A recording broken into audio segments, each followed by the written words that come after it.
Dua pejalan kaki berusia lanjut yang tengah berolahraga di Durensawit, Jakarta Timur tewas ditabrak sepeda motor. Pengendara yang melaju kencang juga ikut meninggal dunia.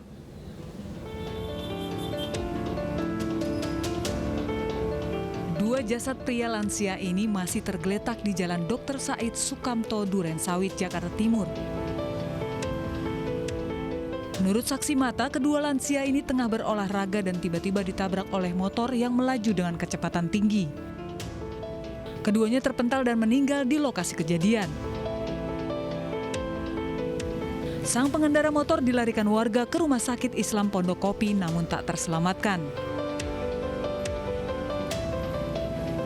Roda 2 namanya Supriyanto.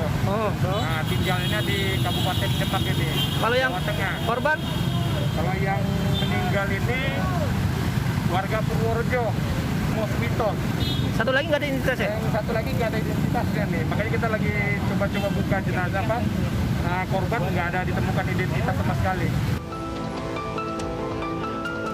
Kasus ini kini ditangani unit Laka Lantas Jakarta Timur.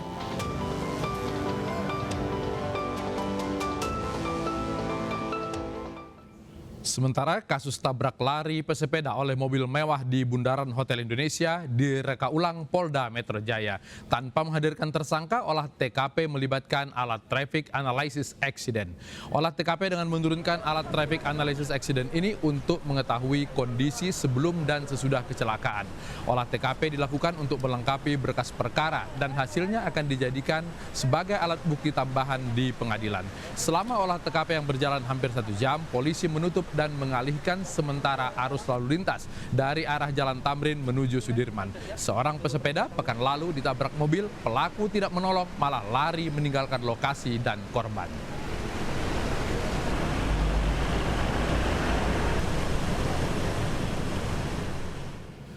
Kita kembali ke Tulungagung. Kebakaran pasar tradisional campur darat Tulungagung, Jawa Timur yang membuat 300 lebih lapak pedagang ludes dilahap api sore ini diolah TKP oleh kepolisian.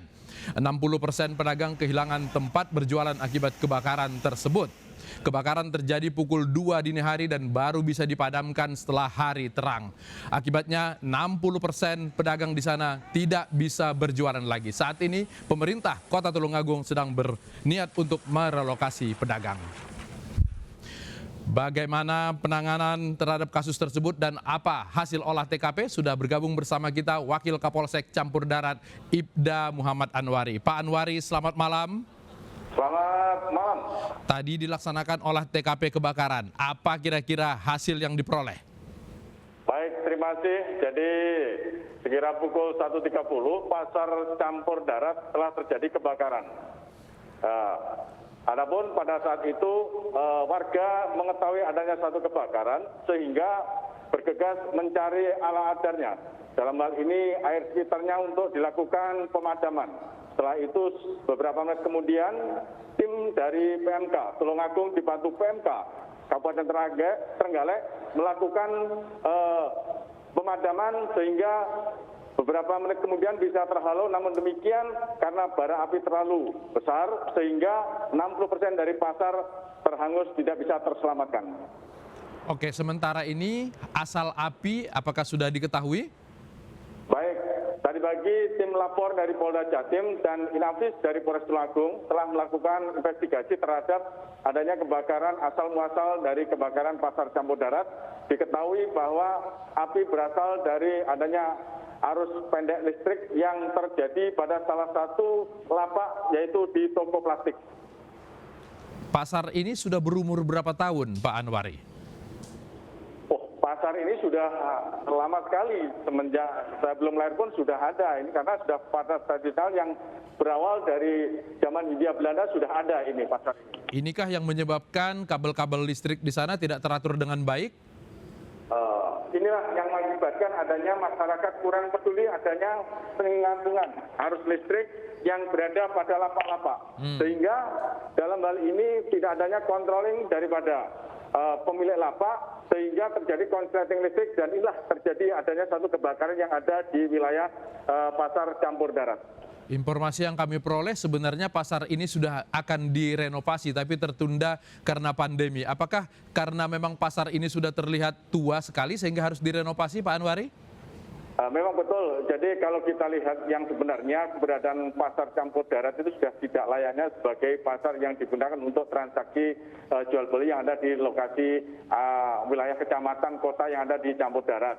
Karena situasi dalam sudah tidak layak pakai, banyak genteng-genteng yang rusak, talang-talang air yang bocor, sehingga hanya sebagian kecil daripada lokasi pasar yang di dalam itu digunakan untuk melaksanakan kegiatan transaksi jual beli yang ada di lingkungan pasar. Namun demikian, informasi yang saya terima dari hasil investigasi daripada Dinas Perindustrian dan Perdagangan serta Dinas Pasar, memang rencananya kalau tidak terjadi COVID, wilayah pasar campur darat akan diadakan pembenahan.